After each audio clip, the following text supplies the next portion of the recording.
মন্ত্রণালয়ের এই ক্ষেত্রে কোনো নীতিগত সিদ্ধান্ত নেয়া বা না নেওয়ার অবকাশ নেই। এখন আপনারা বলতে পারেন যে জামাতের নিষেধাজ্ঞা প্রত্যাহারের ব্যাপারে স্বরাষ্ট্র মন্ত্রণালয় যে সিদ্ধান্ত নিয়েছে সেটা প্রেক্ষাপটটা কি। আপনারা সবাই জানেন যে আমাদের সমাজে কিছু মহল থেকে বহু বছর যাবৎ জামাত ইসলামীকে নিষিদ্ধ করার দাবি উঠত, বহু বছর যাবৎ। আমি ঠিক বেঠিক ওখানে যাচ্ছি না। আওয়ামী লীগ কখনোই এটা করে নাই, কখনোই করে নাই। 15 বছর ক্ষমতা আছে, কখনোই করে নাই। তারপর তারা এমন একটা বিশেষ মুহূর্তে এটা করেছে, যেটা তখন ছাত্র জনতার বিপ্লব চলছিল, গণ অভ্যুত্থান চলছিল।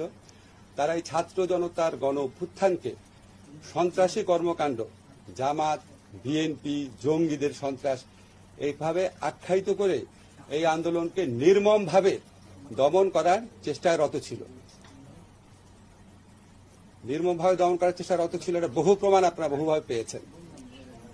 এবং আমাদের স্বরাষ্ট্র মন্ত্রণালয়ের পক্ষ থেকে পরীক্ষা করে দেখা হয়েছে তারা যে সন্ত্রাসী হিসাবে জামাত, বিএনপি, জঙ্গিকে আখ্যায়িত করেছিল, ওই ন্যারেটিভের পার্ট হিসাবে তারা জামাতকে সন্ত্রাসী সংগঠন হিসাবে হঠাৎ করে ঘোষণা করে একটা প্রজ্ঞাপন জারি করে। আমরা তো আওয়ামী লীগ যে ছাত্র জনতার গণবিপ্লবকে সন্ত্রাসী কর্মকাণ্ড বলতে চেয়েছে, সেই ন্যারেটিভের পার্ট তো আমরা হতে পারি না। আমরা মনে করি আওয়ামী লীগ কোন নীতিগত অবস্থান থেকে জামাতকে নিষিদ্ধ করে নাই।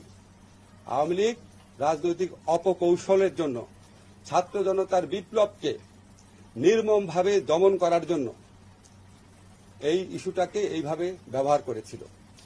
আমরা ছাত্র জনতার গণ অভ্যুত্থানে পরাজিত এবং প্রত্যাখ্যাত একটি দলের অন্যায় ন্যারেটিভের পার্ট হতে পারি না। এটাই হচ্ছে আমাদের বক্তব্য। এবং আমাদের স্বরাষ্ট্র মন্ত্রণালয় থেকে তারা পরীক্ষা নিরীক্ষা করে দেখেছে আওয়ামী লীগের পক্ষ থেকে ছাত্র জনতার গণবিপ্লবকে যেভাবে সন্ত্রাসী কর্মকাণ্ড আখ্যায়িত করা হয়েছিল, জঙ্গি কর্মকাণ্ড আখ্যায়িত করেছিল, এটার পার্ট হিসাবে জামাতকে নিষিদ্ধ করা হয়েছিল। এই ন্যারেটিভটা সত্যি না, সেটা ছাত্র জনতার বিপ্লব ছিল। ছাত্র জনতার বিপ্লবকে সন্ত্রাসী হিসেবে আখ্যায়িত করা, কর্মকাণ্ড হিসেবে আখ্যায়িত করা, সেটা একদম দলের উপর চাপিয়ে দেওয়া, তাকে নিষিদ্ধ করা, আমরা এই মিথ্যা ন্যারেটিভের পার্ট হতে পারি না। এটা হচ্ছে আমার বক্তব্য। ঠিক আছে।